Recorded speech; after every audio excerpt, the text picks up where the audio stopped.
Unit number 4 बराबर financial management का है, जहाँ पे कॉस्ट ऑफ कैपिटल के अंदर बड़े वाला ये सम्स आता है।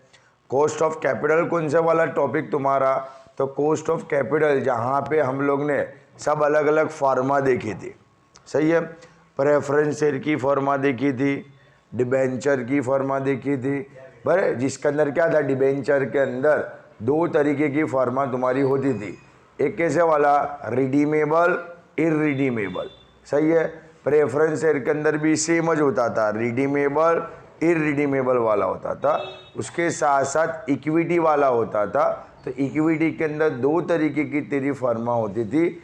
एक के अंदर तेरे सादे इक्विटी वाला होता था, एक ग्रोथ वाला होता था, सही है ना। हमेशा याद रखने का, इक्विटी जो है, इक्विटी का और रिटेन अर्निंग का दोनों का कैसा होता है, जो आंसर होगा कॉस्ट ऑफ इक्विटी का जो आंसर होगा वही तेरा किसका होगा, कॉस्ट ऑफ रिटेन अर्निंग का भी तेरा आंसर होगा, सही है। वो सब फॉर्मा वगैरह हम लोग ने करी थी, बस वो फॉर्मा का यूज़ करके क्या करने का है, हमारे को ये सम सोल्व करने का, सही है। तो देख तेरे को करना क्या आएगा, तो देख सम्स के अंदर तेरे को equity share 11% preference share, retain earning 13% debenture और 15% ऑफ टर्म लोन, 5 चीज़ें तेरे को दिएगी, सही है। अब देख तेरा मेन क्वेश्चन क्या है, तो क्वेश्चन में तेरे को 2 चीज़ें बोली है, बुक वैल्यू के हिसाब से वेट दो एंड मार्केट वैल्यू के हिसाब से क्या करो, वेट वगैरह दो, बराबर। तो 2 क्वेश्चन है तेरे करने का क्या। तो सबसे पहले हम लोग बुक वैल्यू के हिसाब से फाइंड करेंगे। तो हम करेंगे क्या, हम हेडिंग मार देंगे, एक टेबल जैसा हम लोग क्या करेंगे, बना लेंगे, बराबर है। तो देख क्या दिया है टेबल, देख एक नीचे अपन ने क्या करा, टेबल बना के रेडी कर दिया, बराबर है। नीचे अपने पास क्या है, टोटल पूरा टेबल रेडी कर दिया। टेबल के अंदर कुछ करना नहीं है, जो जो चीज़ तेरे को दी है क्वेश्चन में वो 5 चीज़ों को अपने खाली क्या करा, कॉपी पेस्ट कर दिया, बराबर है। देख equity share 11% preference share, retain earning 13.50% debenture and 15% term loan, देखिए सब चीज़ों को यहाँ क्या कर दिया, अपने कॉपी पेस्ट कर दिया। और उन्हों की जो वैल्यू है 15 लाख, 1 लाख, 20 लाख, 10 लाख, 12 लाख, 50 हज़ार, उसको भी क्या करा, हम लोग ने कॉपी पेस्ट कर दिया। ऐसा कब करना है, कॉपी पेस्ट कब करना है, जब बुक वैल्यू से तेरे को पूछा गया हो तो हम लोग क्या करेंगे, कॉपी पेस्ट कर देंगे, सही है। मार्केट वैल्यू का इसके बाद हम लोग सीखते हैं कि उसके अंदर क्या करने का। अच्छा ये इतना वर्क अपना हो गया। इसके बाद फिर अपनों को करने का क्या है, तो भाई 3rd नंबर के कॉलम के अंदर हमारे को वेट निकालना है, सही है। अभी वेट निकलेगा किस तरीके से, कैलसे तुम लोग निकाल लो, चल बराबर है। मेरे साथ साथ कैलसे के अंदर क्या करियो, काउंट करते जाइए। देख अभी हम लोग ने ये बुक वैल्यू सबकी हम लोग ने लिखी, तो बुक वैल्यू का हमने टोटल किया, तो टोटल कितना आया, 58,50,000 आया, सही है। तेरे करना क्या है, सीधा ने सिंपल ही करना है। तेरे को अगर इक्विटी शेयर का वेट तेरे को ढूंढना है तो तेरे को करने का क्या, इक्विटी शेयर का वेट है कितना, इक्विटी शेयर की बुक वैल्यू है कितनी, 15 लाख, सही है। 15 लाख डिवाइड बाय 58,50,000, देख तेरे को वेट मिल गया फर्स्ट नंबर का। सेम उसी तरीके से सेकंड नंबर का वेट ढूंढना है तो सेम प्रोसेस करना है, 1 लाख डिवाइड बाय 58,50,000, सेकंड का तेरे को वेट मिल जाएगा। थर्ड नंबर का करना है तो थर्ड नंबर के अंदर भी तेरे को क्या करना है, सेम टू सेम प्रोसेस करनी है। तो ये बाजू का जो वेट है वो वेट तेरा हो जाएगा, सही है। पर अब हम लोग क्या करेंगे, एडिशनल इंफॉर्मेशन का हम लोग यूज करेंगे, सही है। तो एडिशनल इंफॉर्मेशन के अंदर तेरे को क्या दिया आएगा, the next expected dividend of equity share is ₹3.60 पर शेयर। क्या बोला हुआ है, डिविडेंड तेरे को 3.60 दे दिया है। साथ में डिविडेंड जो है वो ग्रो कितना होगा, तो भाई डिविडेंड ग्रो होगा 7% के हिसाब से ने। साथ में तेरे को मार्केट प्राइस कितनी दे दी है, 40 मार्केट प्राइस तेरे को दे दी है। पर मतलब इक्विटी शेयर का बोला तो इक्विटी शेयर की फॉर्मा लगाएंगे। इक्विटी शेयर की हमारे पास 2 तरीके की फॉर्मा अवेलेबल है, एक ग्रोथ वाली, एक ग्रोथ बिना की। यहाँ पे तेरे को ग्रोथ बोला है तो डेफिनेटली फॉर्मा लगेगी कौन से वाली, ग्रोथ वाली लगेगी। तो देख मैंने करा क्या भाई, नीचे अपनों ने फॉर्मा लगा दी। फॉर्मा है क्या भाई, cost of equity is equal to dividend per share divide by market price per share multiply by 100। सही है, इसको सॉर्ट आउट कर देने का और जो भी आंसर आवे उसमें ग्रोथ जी को हम लोग क्या कर देंगे, ऐड कर देंगे। तो डिविडेंड मेरे को क्वेश्चन के अंदर तुम मेरे साथ साथ कैलकुलेट करते ही जाओ। डिविडेंड पर शेयर क्वेश्चन के अंदर 3.60 दिया गया है, तो डिविडेंड के अंदर 3.60 कर दिया divide by market price per share, तो मार्केट प्राइस पर शेयर 40 तेरे को दे दी है, तो 3.60 डिवाइड बाय 40 मल्टीप्लाई बाय 100 भर, तो तेरा वैल्यू कितना आया, 9 आया। सही है, उसके अंदर जी को प्लस कर दे, तो जी कितना है, तो ऑलरेडी क्वेश्चन में जी 7% दे दिया है, तो परसेंटेज दबाने का नहीं है अपने को। 9 + 7 16, ये तेरा आंसर।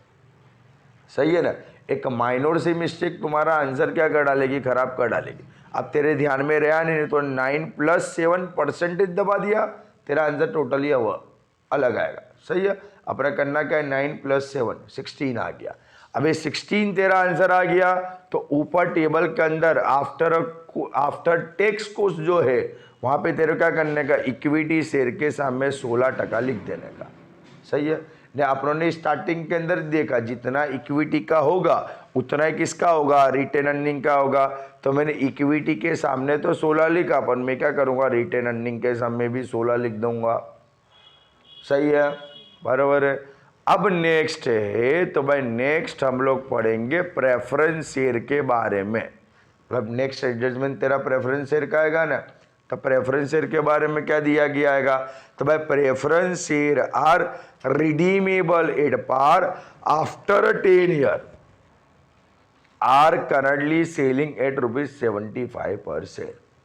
प्रेफरेंस शेयर के बारे में बोला, प्रेफरेंस शेयर के लिए भी अपने पास 2 ऑप्शन अवेलेबल है, बराबर है, कि भाई रिडीम होता है कि रिडीम नहीं होता। बट यहाँ पे बोलते हैं कि भाई रिडीम हो रहा है, तो फिर अब अपनों को फॉर्मा कैसे लगानी पड़ेगी, रिडीम वाली अपनों को फॉर्मा लगानी पड़ेगी।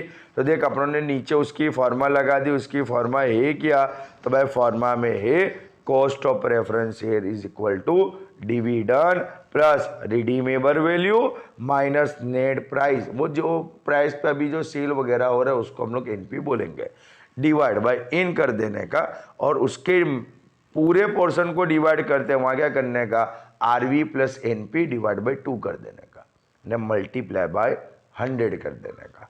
ठीक है, तो देख क्वेश्चन के अंदर अपनों को क्या दिया है, तो वह प्रेफरेंस है रिडीमेबल एट पार होते हैं 10 साल के बाद।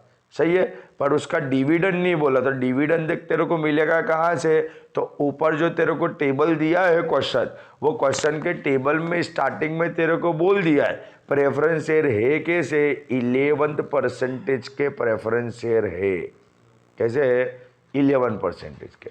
अच्छा, शेयर की प्राइस कितनी है, 100 रुपये का एक है, तो 100 रुपये के 11%, तो आएगा तेरा डिविडेंड कितना, 11। तो इसके लिए करा क्या, डी के सामने रख दिया 11। अब आता है आरवी। आरवी माने क्या, रिडीमेबल वैल्यू। तो देख क्वेश्चन में तेरे को सेकंड नंबर के एडजस्टमेंट में इजीली तो बोल दिया है preference share are redeemable at par. At par मतलब जितने का शेयर है उतने में रिडीम वो हो रहा है, तो शेयर है कितने का, तो क्वेश्चन के अंदर 11% प्रेफरेंस शेयर कैपिटल वहाँ ब्रैकेट में बोल दिया है कि 100 रुपये का शेयर है। कितने का है, 100 रुपये का है, बराबर है। तो हम लोग क्या करेंगे, वहाँ बाजू लिख देंगे आरवी के बदले 100। सही है, अब आरवी अपने पास ऊपर भी है, आरवी अपने पास नीचे भी है, तो दोनों आरवी में 100 हम लोग लिख देंगे। अब बात आती है एनपी की।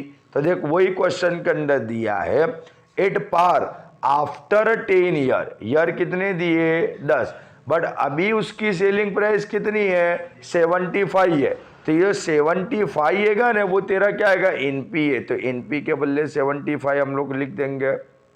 सही है, एनपी के बदले कितना लिख देंगे हम लोग, 75 लिख देंगे, लिख दिया, बराबर है। अब अपने को चाहिए क्या, एन चाहिए, एन माने नंबर ऑफ ईयर, तो ऑलरेडी क्वेश्चन के अंदर नंबर ऑफ ईयर अपने को 10 दे दिया है, वो 10 हम लोग लिख देंगे, नहीं डिवाइड बाई 2 वो तो कॉमन आ जाएगा। अब ये सब को हम लोग सोल्व करेंगे तो अपनों को आंसर कितना मिल जाएगा, 15.43 हमारे को मिल जाएगा। ये आंसर जो हमारे को 15.43 हमारे को मिला, वो हम करेंगे क्या, ये जो बुक वैल्यू वाला हमारा टेबल है वहाँ पे 11% प्रेफरेंस शेयर के सामने 15.43 हम लोग लिख देंगे। सही है। अब हम लोग फिर से एडजस्टमेंट के ऊपर जाते हैं, तो देख ऊपर अपने पास एडजस्टमेंट के अंदर अब बचा क्या आएगा, तो भाई डिबेंचर के बारे में इंफॉर्मेशन है। क्या बोला, debenture are redeemable at par. Debenture के अभी कौन सा वाला है, रिडीमेबल वाला। डिबेंचर में भी अपने पास दो ऑप्शन अवेलेबल थे, रिडीमेबल वाला ने विदाउट रिडीमेबल वाला, दो फॉर्मा देखे थे। इसमें भी इसने क्या करा है, रिडीमेबल वाला पूछा है, मतलब प्रेफरेंस शेयर भी रिडीमेबल वाला पूछा है और डिबेंचर भी रिडीमेबल वाला पूछा है। भाई दोनों की फॉर्मा कैसी है, सिमिलर है। सही है। अच्छा खाली फर्क क्या आएगा, तो जो प्रेफरेंस वाला आएगा ना वहां पे डी होता है, डी माने क्या, डिविडेंड, बराबर, क्योंकि प्रेफरेंस वालों को मिलेगा डिविडेंड, जबकि ये जो डिबेंचर वाले हैगे ना वहां पे डी के बदले हम लोग क्या करेंगे, I1 माइनस टी करेंगे। मतलब क्या, डिबेंचर वालों को मिलता है इंटरेस्ट, इंटरेस्ट के अंदर से हम लोग क्या करेंगे, टैक्स माइनस करेंगे। कौन सा रीजन ऐसा है कि कब हमने डिविडेंड के अंदर से टैक्स माइनस नहीं करा और क्यों हम लोग ने इंटरेस्ट के अंदर से टैक्स माइनस करा, वो इंटरनल के टाइम पे जब हम लोग डिस्कशन करते थे वो टाइम में डिटेल में उसके पीछे का रीज़न क्या है तुम्हारे को समझाया था। सही है। तो अभी उसको ओपन करने की कोई रिक्वायरमेंट है नहीं, तो हम लोग करेंगे क्या, भाई दोनों फॉर्मा सिमिलर है, जे खाली प्रेफरेंस शेयर हो तो डी लगा देना है और डिबेंचर हो तो I1 माइनस टी लगा देना है। सही है। तो देख अब अपनों को आई मिलेगा कहाँ से, तो देख ये एरिया ऊपर जिस तरीके से हम लोग को डिविडेंड मिला था वहाँ से अपनों क्या मिलेगा, इंटरेस्ट मिलेगा। इंटरेस्ट है कितना भाई, तो इंटरेस्ट है 13.50%। सही है। कितना आएगा, 13.50% इंटरेस्ट है और तेरी वैल्यू कितनी है, 100 रुपये है, तो 100 रुपये के 13.50% हम करेंगे तो 13.50 हमारे क्या मिलेगा, इंटरेस्ट मिलेगा। मतलब आय के बदले 13.50 हम लोग लिख देंगे। फिर हमारे को चाहिए 1 माइनस टी, टी माने होता है टैक्स। देख तेरा यहाँ बाजू जो लास्ट नंबर का एडजस्टमेंट है वहाँ पे तेरे को बोला है इनकम टैक्स है कितना, 40% है। अगर मैं उसको पॉइंट में कन्वर्ट करूंगा तो वो हो जाएगा कितना, 0.40 हो जाएगा, तो 1 माइनस 0.40 हम लोग लिख देंगे। अब अपने को चाहिए क्या, तो भाई वही आरवी और एनपी हमारे को चाहिए। आरवी माने क्या, रिडीमेबल वैल्यू, एनपी मतलब क्या, अभी वो कितने में सेल करेंगे। तो देख क्या बोला, debenture are redeemable at par. Debenture भी कैसा जा रहेगा, पार पे मिलेगा। पार माने क्या, उसकी जितने रुपए की वैल्यू होगी उतने ही मिलेंगे। मतलब 100 रुपये की वैल्यू है तो 100 रुपये मिलेंगे। तो देख आरवी के अंदर में क्या करूंगा, 100 लिख दूंगा। सही है। अब बचा क्या, एनपी चाहिए, तो एनपी में देख क्या बोला हुआ है, 6 साल के बाद तुम रिडीम करवाओगे, बट अभी सेलिंग प्राइस कितनी है, 80 रुपये है, तो तेरा एनपी कितना हो गया, 80 हो गया ना। देख एनपी इज इक्वल टू 80 लिख दिया। सही है। एन मतलब कितने साल बाद रिडीम होगा, तो तेरे को ऑलरेडी क्वेश्चन के अंदर दे दिया है कि 6 साल के बाद वो क्या होगा, रिडीम होगा, तो डिवाइड बाय 6 कर देंगे हम लोग। सही है। अब इसको तुम सॉर्ट आउट करोगे तो तेरा आंसर आएगा कितना, 12.70। बराबर। अब ये 12.70 को हम क्या करेंगे, ऊपर टेबल के अंदर लिख देंगे। सही है। अब हमारे पास खाली एक लास्ट इंफॉर्मेशन है, टर्म लोन। बराबर। तो कोई भी तरीके का लोन होवे, टर्म लोन वगैरह है, तो उसकी कोई फॉर्मा अवेलेबल नहीं है। सही है। उसका ना खाली करने का क्या, उसमें से टैक्स को माइनस कर देने का। क्या करने का, टैक्स उसके अंदर से माइनस कर देने का। तो ये 15% है ना, तो 15 में से क्या करो, 40% माइनस कर डालो। कोई ऐसा मत बोलो कि 25 आंसर आओ, क्योंकि 2 बार टका हुए तो एक बार टका दबाने का, 2 बार नहीं दबाने का। 15 है ना, तो 15 माइनस 40%, ऐसा करने का।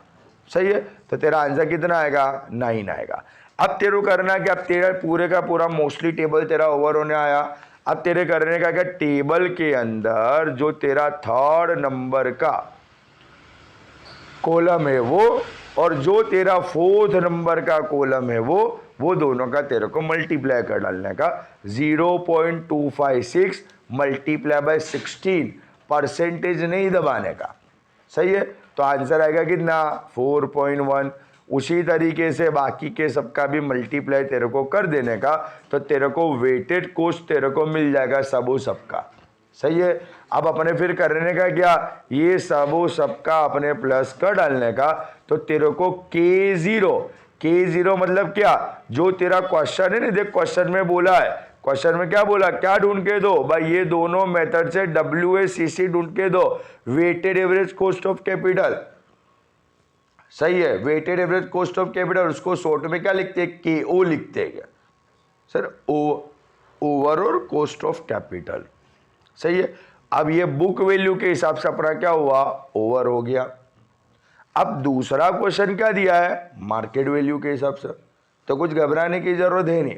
सही है, एक चीज हमेशा याद रख, बुक वैल्यू में रिटेन अर्निंग आवे बट मार्केट वैल्यू में ना आवे, बस ये सीधा सिंपल सा कॉन्सेप्ट है। क्या है देखने का, बुक वैल्यू में रिटेन अर्निंग आवे, देख रिटेन अर्निंग बुक वैल्यू में लिखा ना, बट तुम मार्केट वैल्यू के हिसाब से काउंट करते हुए ना, तो मार्केट वैल्यू के अंदर रिटेन अर्निंग ना आवे। देख बाकी की चार चीजें लिखी अपनों ने, बराबर है, क्या नहीं लिखा भाई, तो भाई हम लोग ने खाली रिटेन अर्निंग नहीं लिखा, बाकी की चार चीजों को कॉपी पेस्ट कर दिया। सही है, अब इनों की बुक वैल्यू अपनों को निकालने की है, तो कुछ घबराने की कोई जरूरत है नहीं। पहले नंबर पे इक्विटी शेयर कैपिटल है, तो देख इक्विटी शेयर कैपिटल अपने पास है कितने, तो इक्विटी शेयर कैपिटल अपने पास है 15 लाख रुपए के, 10 रुपए का एक है, तो 15 लाख डिवाइड बाय 10, इसका मतलब कि 1.5 लाख इक्विटी शेयर अपने पास अवेलेबल है। सही है, अब नीचे देख एडिशनल इंफॉर्मेशन के अंदर तेरे को बोला है कि भाई इक्विटी शेयर जो है ना, उसकी प्राइस कितने रुपए है, तो भाई इक्विटी शेयर की प्राइस 40 रुपए है, कितनी है, 40 रुपए, तो 1.5 लाख इंटू 40 अगर हम लोग करते हैं तो हमारे को उसकी मार्केट वैल्यू 60 लाख रुपए हमारे को मिल जाएगी। सही है, सीधा ने सिंपल। अच्छा, उसके बाद दूसरे नंबर की इंफॉर्मेशन है 11% के प्रेफरेंस शेयर। सही है, अच्छा वो प्रेफरेंस शेयर हमारे को क्वेश्चन में कितना दिया है, तो 1 लाख रुपए के प्रेफरेंस शेयर है, कितने रुपए का एक, 100 रुपए का एक, तो कितने हुए प्रेफरेंस शेयर, 1000 प्रेफरेंस शेयर हुए ने। एडिशनल इंफॉर्मेशन में बोल दिया है कि एक प्रेफरेंस शेयर की कीमत 75 रुपए है, 75 रुपीज पर शेयर, तो 1000 इंटू 75, तो अपनी वैल्यू कितनी आ जाएगी, 75,000। सही है, इसके बाद क्वेश्चन के अंदर हमारे को थर्ड नंबर की इंफॉर्मेशन रिटेन अर्निंग की दी है, बट मैं मार्केट वैल्यू के हिसाब से काउंट करूंगा तो रिटेन अर्निंग को मैं कंसिडर नहीं करूंगा। सही है, तो रिटेन अर्निंग को इग्नोर करेंगे। उसके बाद आता है डिबेंचर, 13.50% डिबेंचर रहेगा, कितने रुपए के है, 10 लाख के है, 100 रुपए का एक, तो 10 लाख डिवाइड बाय 100 करेंगे तो 10,000 आएगा। अच्छा, एक डिबेंचर की वैल्यू कितनी है, 80 रुपए है, तो 10,000 इंटू 80 करेंगे तो कितनी वैल्यू आएगी, 8 लाख आएगी। सही है, तो 8 लाख रुपए लिख देंगे। अब क्या बचा, तो भाई अब टेबल के अंदर बचा है टर्म लोन। सही है, एडिशनल इंफॉर्मेशन में टर्म लोन के बारे में नथिंग इज मेंशन, कुछ भी नहीं बोला। जो चीज के बारे में कुछ भी ना बोले तो क्या करने का, ऊपर जो वैल्यू है 12,50,000 रुपये, वही वैल्यू को हम लोग क्या करेंगे, नीचे भी ले लेंगे। सही है, ये सब सबका प्लस करेंगे तो आंसर कितना आया, 81,25,000 तेरा आंसर आया। अब तेरे करने का क्या, तो वही वेट निकालो जैसा हम लोग ने उसके पहले निकाला था। क्या करने का, 60 लाख डिवाइड बाय 81,25,000, तो तेरे क्या मिल जाएगा, वेट मिल जाएगा। सेकंड नंबर का निकालने का है तो वही कर, 75,000 divide by total 8 lakh divide by total 12,50,000 divide by total 81,25,000, तो तेरे का मिल जाएगा, बाजू का प्रपोर्शन मिल जाएगा। अच्छा, इसके बाद आफ्टर टैक्स कॉस्ट, तो ये आफ्टर टैक्स कॉस्ट ऑलरेडी हम लोग ऊपर काउंट कर चुके हैं। ये ऊपर जो हम लोग ने काउंट करा 16%, 15.43%, 12.70% ने 9%, वही वैल्यू को यहाँ पे तेरे को क्या करना है, कॉपी पेस्ट कर देना है। सही है।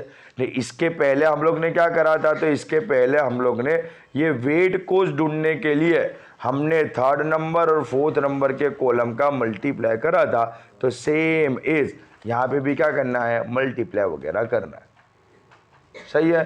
तो तेरे को क्या मिल जाएगा, cost of capital market value के हिसाब से तेरे को मिल जाएगा।